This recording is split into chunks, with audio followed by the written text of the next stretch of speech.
Bonjour, je m'appelle Michel Stringer, je suis enseignant au secondaire, j'ai 49 ans. J'ai contracté la COVID-19 en mai 2020. Je ne pensais pas l'avoir contracté parce que j'ai eu un test négatif à ce moment-là. Il s'est avéré que le test en question était fort probablement un faux négatif ou je me suis présenté trop rapidement à la clinique de dépistage. J'en ai la preuve aujourd'hui parce qu'évidemment, mon parcours prouve que j'ai développé une forme de COVID longue.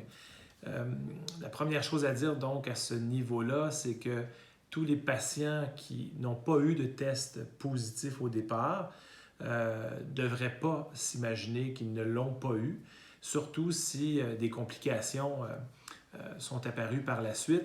Dans mon cas, donc quelques semaines après l'avoir contracté, je me suis retrouvé avec d'énormes problèmes pulmonaires.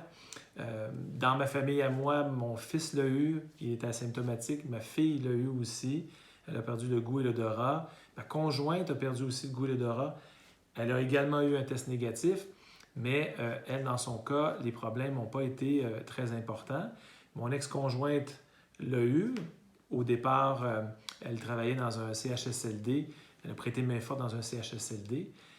Toujours est-il qu'un mois après, de la difficulté à monter des marches, de la difficulté à lever un bac de recyclage, des énormes maux de tête.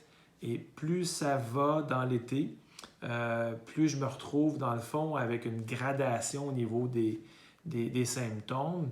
Et à l'automne, fin septembre,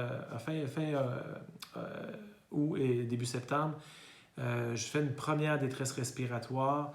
Je m'en vais à l'Institut de cardio, on fait une batterie de tests au niveau du cœur.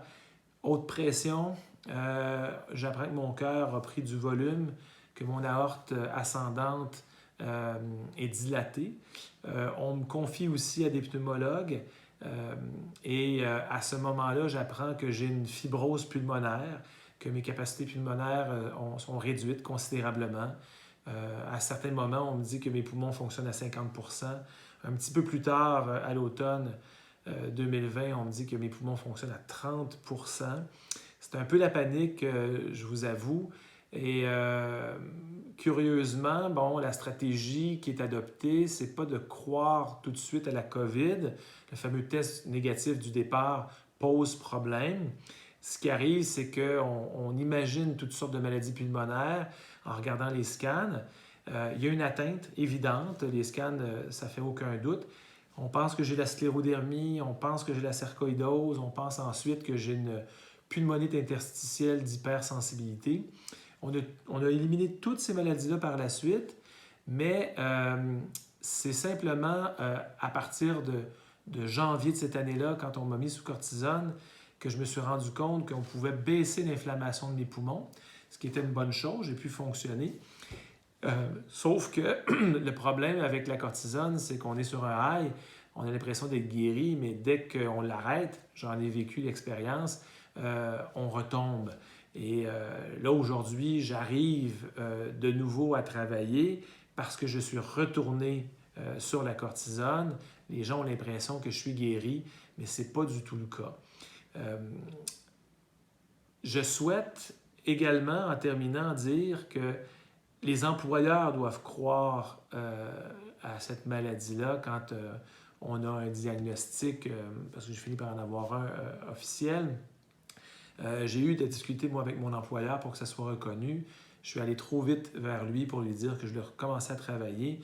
Et quand mon pneumologue m'a dit « t'es pas prêt », malgré le billet du médecin, l'employeur a exigé que je retourne au travail. Ça, c'est vraiment une chose à dénoncer. Il ne faut pas que la plupart des gens qui sont atteints de la COVID ne soient pas, en plus, ne soient pas crus par leur employeur. Merci.